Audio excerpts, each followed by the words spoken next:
মিথ্যে ভালোবাসা চেনার ৫টি উপায়। ১. মিথ্যে ভালোবাসায় হাসাহাসি বেশি হয় আর রাগারাগি কম হয়। ২. মিথ্যে ভালোবাসায় প্রমিসের কোনো মূল্য থাকে না, একদিন প্রমিস করলে পরের দিন ভুলে যায়। ৩. মিথ্যে ভালোবাসায় কোনো দায়িত্ববোধ থাকে না, সবসময় মানুষ অজুহাত খোঁজে। ৪. একজন আরেকজনকে সম্মান করে না। ৫. বেশিরভাগ ক্ষেত্রেই ভালোবাসা একতরফা হয়। সময় আর আপনজন যখন একসাথে আঘাত দেয়, মানুষ তখন বাইরের থেকে নয়, বরং একদম ভিতর থেকে ভেঙে পড়ে। মানুষ চুপ হয়ে যায় তখন যখন মুখের কথা বুকে এসে আঘাত করে। যে মাছের কাঁটা বেশি সেই মাছের স্বাদও বেশি, আর যে ব্যক্তি সৎ বেশি তার জীবনে কষ্টও বেশি। যে ঠকায় সে অন্য জায়গায় ঠকে, যে কাঁদায় সে অন্য জায়গায় কাঁদে।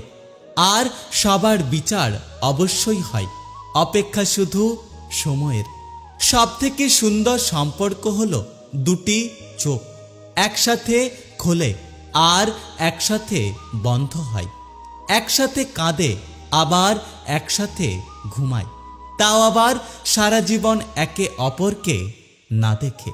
কিছু কিছু ভুল যেমন মানুষকে শিখতে সাহায্য করে, ঠিক তেমনি কিছু কিছু আঘাত মানুষকে বদলাতে সাহায্য করে। একটা কথা কি জানো তো, থেমে তো কিছুই থাকবে না, শুধু মনে থাকবে কিছু মানুষের কথা আর ব্যবহারগুলো। স্বার্থের পৃথিবীতে ভালো খারাপ বলে কিচ্ছু হয় না। তুমি যার মন রাখতে পারবে তার কাছে তুমি ভালো, আর যার মন রাখতে পারবে না তার কাছে তুমি খারাপ। মন থেকে উঠে গেলে যতই ভালো সম্পর্ক হোক না কেন, কখনোই আগের মতো টানটা থাকে না। মানুষ কাকে বলে জানো? যে তোমার ৯৯টা উপকার ভুলে গিয়ে একটা অপকার মনে রাখবে। তোমাকে খুব বিরক্ত করি তাই না? দেখবে একদিন তোমার কাছে সব থাকবে, শুধু থাকবে না এই বিরক্তিকর মানুষটা। যারা অন্যের চরিত্র নিয়ে সমালোচনা করে তারাই সবথেকে বড় চরিত্রহীন।